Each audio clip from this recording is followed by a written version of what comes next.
interpreted this that there was a problem. There was a screen between us.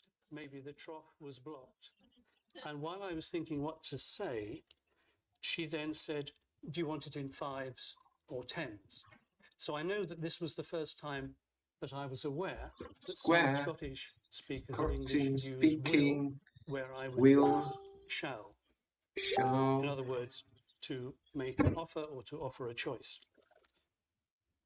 So that's language. In other contexts, it's context which plays the main role.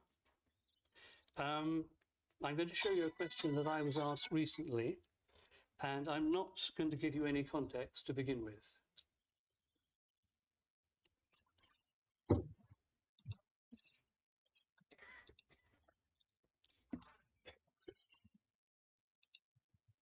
So from those 4 words with the question mark and the sir, you're probably, because this is what human beings do, you're probably trying to work out a possible context where that makes sense. I'm now going to tell you a bit more about the context. It was January, and it was the checkout at Sabre Centre Cameron Toll, and it was the assistant who was checking through my goods who asked the question, what is game, sir? Now, I understood this to mean something like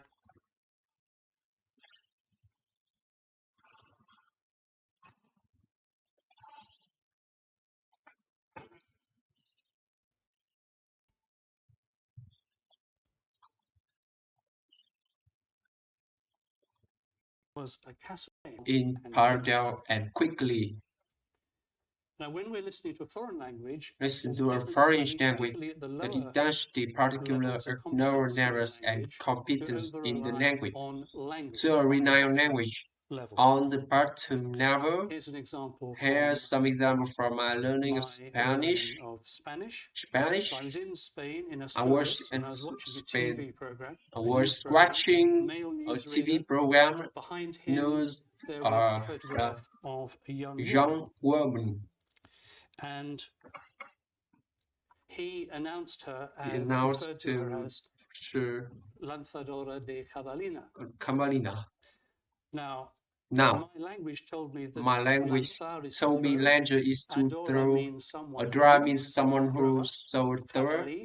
Is a wild boar, and Italy is a diminutive. In fact, it's a female diminutive in the northwest of Spain. West of Spain, northwest Spain, was this woman who was in the habit of hurling around young female white piglets. This seems slightly odd.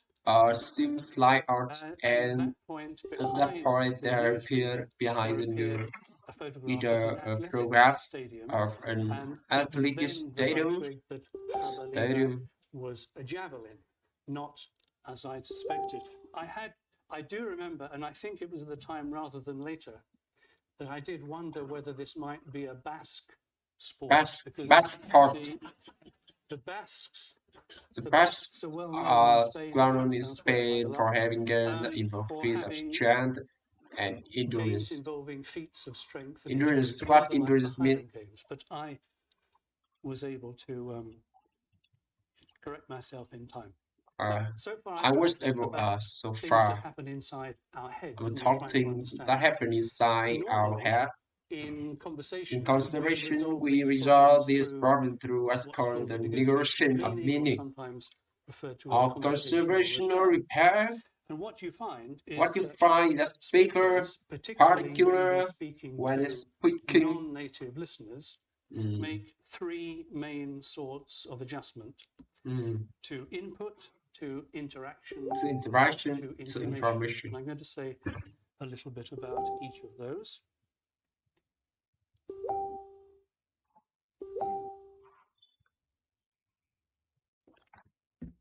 So in the case of input, speakers typically adjust the grammar by making their utterances, by which is making spoken sentences, their shorter and introductions less shorter complex, and less less complex in a complex, grammatical less sense, complex in the grammatical sense, and increased use of the and present encourages tense, particularly when telling particular anecdotes that happen to them, that speakers, happen to to them. limited listeners in the language, Speaker tend to to put everything in the limited present tense listener rather than the past is tense. a language When tends it to comes put to vocabulary, we vocabulary tend to use more common vocabulary small to common avoid idioms that we think may not be obvious to the listener. obvious We also tend to repeat nouns rather just than to refer best to now a person as he or she.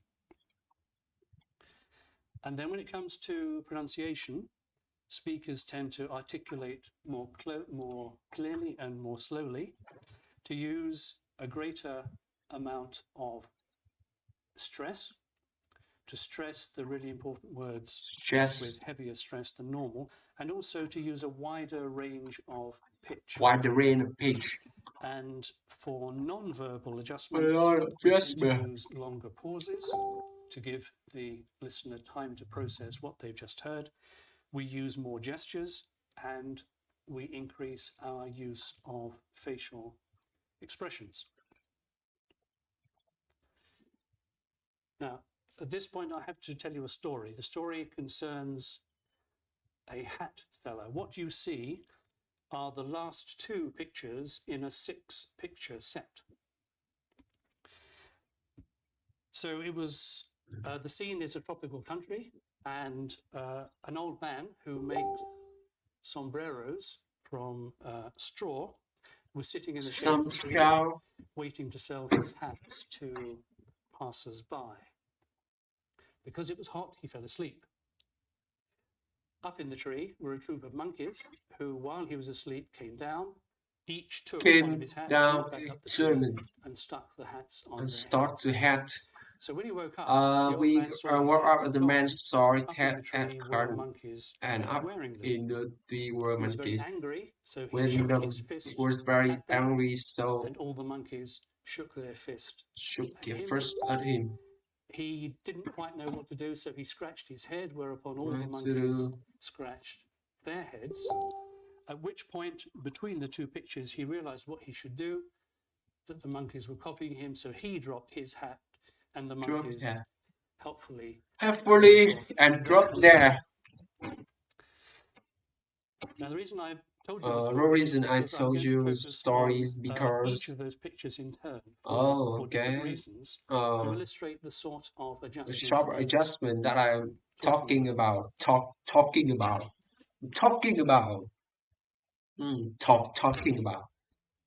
To illustrate the sharp adjustment I'm talking about. Or rather, between the left-hand picture and the right-hand picture.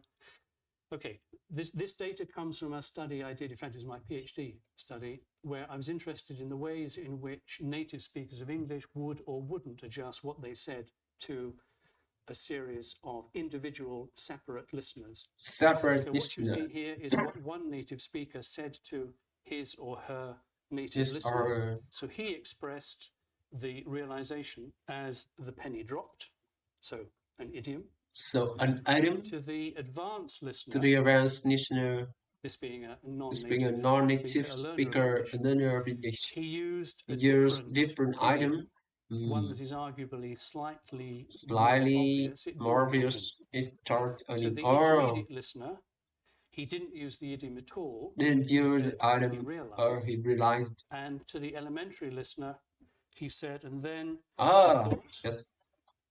Okay. Where is the University of Edinburgh?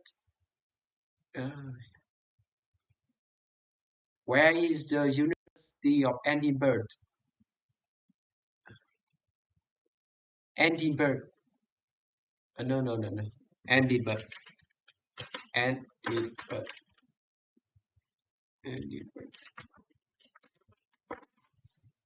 Edinburgh. Scotland. So it's the English American. And he realized, and then a long pause, it was easy. So here you have an example of the ways in which the same native speaker adapts for different levels of different level listener. using the same data. In each case, the listener had the same pictures as the speaker, and the listener's task was to order the pictures. They were jumbled up. So those were adjustments of input, that is, adjustment of language, the choice of words. More important, according to research, is adjustments of adjustment for interaction. So the first type of thing we do is a confirmation check. That's when the confirmation check is the speaker. So when the listener makes sure they've understood what the speaker means. What speaker? So you might say something like, "So you mean he lost his money?" Checking that what I've understood is what the speaker meant. A comprehension check is when the person who's speaking makes sure that the listener has understood.